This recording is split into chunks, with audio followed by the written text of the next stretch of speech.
Well, it's very much a historic honour to be here and standing in front of the signatories of the Irish Proclamation as an arts graduate in History and French from UCG, now NUI Galway. It's just very awe-inspiring. So I know it's a unique occasion, but it is one that's given a lot of joy. I'd like to welcome Minister English here today, and especially with his portfolio, I suppose, in employment affairs and retail businesses. And it's very important to see retail businesses in there. And I very much support this immediate request, because it's fully subscribed to Microfinance Ireland at the moment. Businesses are out there waiting to hear back from us on the amendments that we're going to make. They can't currently access any funds.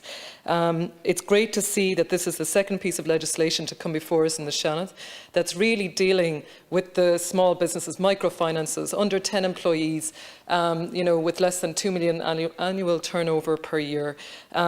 It is great to see that our government is bringing before us legislation that's going to impact as soon as possible on those enterprises, because in my region, in Roscommon, Galway, with our towns in Roscommon of about 6,000 and Ballinasloe, it is very much the backbone of our communities. It is very much the backbone. These businesses are what keep life going in our areas, keep employment in our areas, are able to offer jobs. So I very much support this.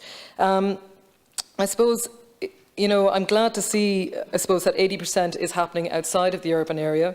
I'm really happy to see as well that I suppose the funds, that people can apply up to 50,000. I know it's been mentioned here, the average, supports that are coming through, but the fact that they can apply for up to 50,000.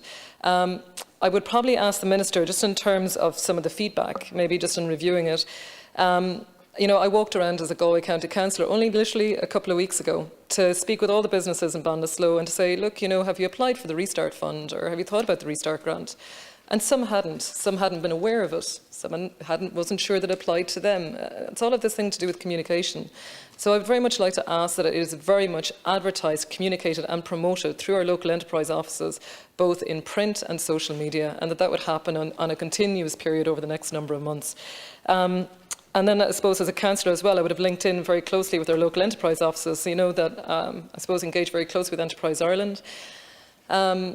They have been swamped, as a lot of my colleagues have here said, with the online trading voucher, a lot of them have been swamped, and we have seen the caretaker government, Fine Gael caretaker government, that have increased the actual funds that are available there for the online trading voucher. However, local enterprise offices do not have sufficient resources currently, and I suppose what I'm concerned about is how are they going to really respond to the need that's there in the next 6 months. So I think it's very crucial that Enterprise Ireland, along with our local enterprise offices and local authorities, that we're providing supports in terms of resources. It was mentioned as well in terms of the approval rate for these microfinance funds, business loans.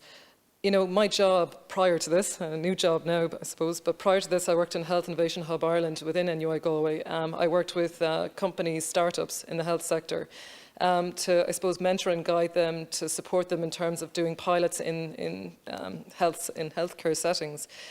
But it's very important that we are able to support these businesses to develop business plans, because they have to adapt, they have to innovate now more than ever. I know when I was walking around, I was speaking with a hairdresser I knew, and she has had to spend over 10,000, I believe, to actually redo her actual environment. So to be able to put in the plastic screens and move sinks around and do everything that's needed to be done, that's 10,000 to innovate and adapt.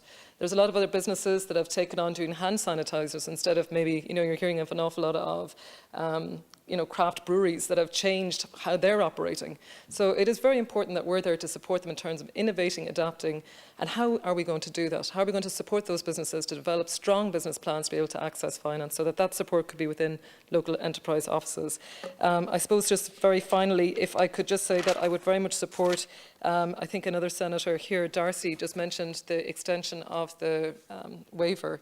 And again, this may be part of the July stimulus plan, that we very much support expanding that, particularly for the businesses in the area. An awful lot of feedback came back to me was that, they will not be up and running properly for the next number of months. So just to thank you very much for the opportunity to speak, and look forward to working with you, Minister, on this as well. Thank you.